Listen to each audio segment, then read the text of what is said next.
When the ones who are supposed to stay leave, you don't notice when everything starts to change. Or maybe you do, you just pretend everything is the same, because otherwise you'd have to admit that love can die even when you did everything. Right, I met Emily in our senior year of college. Winter finals, in a dusty library that smelled like old books and coffee spilled on someone's notes. I remember she was looking for fukru on the shelf, and I was just looking for a way to start a conversation. I went with the classic, "Have you read anything by him?" She smiled. An hour later, we were talking on the steps outside. A week later, we were holding hands. She was light, not metaphorically, literally. Everything about her felt warm.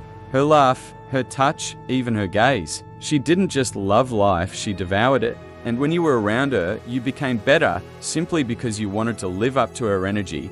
We moved in together right after graduation. I started working in ID and she got a job at a bookstore. She'd sometimes complain about money being tight, but always said it was temporary. I believed her. We had plans, go to Italy, get a cat, buy a place of our own. Everything was ahead of us. The first cracks in a relationship don't start with yelling. They begin with silence. She started staying late at work. At first an hour, then 2. I didn't think much of it.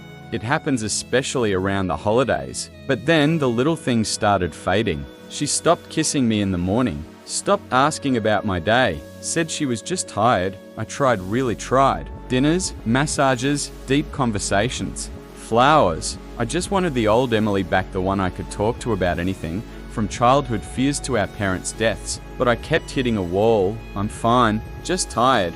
Then came the girls' nights. The ones that started at 7 and ended well past midnight. Sometimes she didn't answer her phone. Sometimes she called, but her voice was distant. I started to suspect, but I didn't want to believe it. Not because I was naive, but because I couldn't imagine her doing something like that.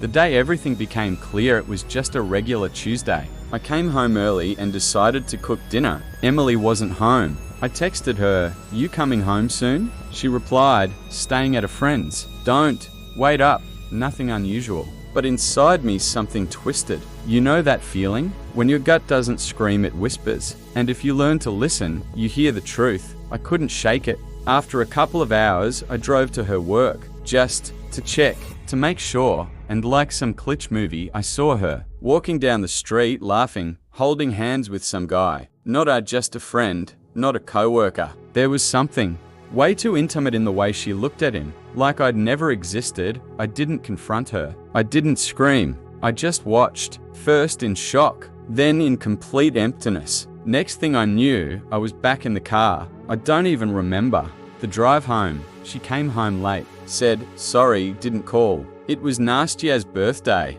I just nodded, didn't ask, didn't speak, nothing. You know, when the truth hits you, it's not the cheating that breaks you. It's the ease with which someone can lie straight to your face, as if you were nothing, as if your love was just trash to be thrown away when no one's looking. The talk 2 days later, I finally asked, "Emily, are you cheating on me?" She froze, didn't even pretend to be shocked, just looked at me and nodded. "Who is it?" "His name's Jake." I didn't mean to. It just happened, just like that. It just happened, like rain, like slipping on ice. No one's fault, not hers, not mine, just some faceless accident. I left, took my laptop, a few clothes, and went to a friend's. The first night I drank, the second I just lay there, staring at the ceiling. Then came the emptiness, and even worse, the memories. They'd hit hardest in the evenings, just when things start to feel a bit better. How she used to hug me, how she read books out loud, how she said, "I'll always be with you." Was all of it a lie? No, and that's the hardest part. I think she meant it back then. She really wanted to be with me, but then she changed and didn't say a word, just moved on like I'd stay in place. What came after I didn't text her? She didn't text me. Weeks passed like we never existed. Then one day she wrote, "You deserve better." I'm sorry, I didn't reply, because I didn't know what hurt more, the silence or that message. Almost a year has passed. I moved, changed jobs even.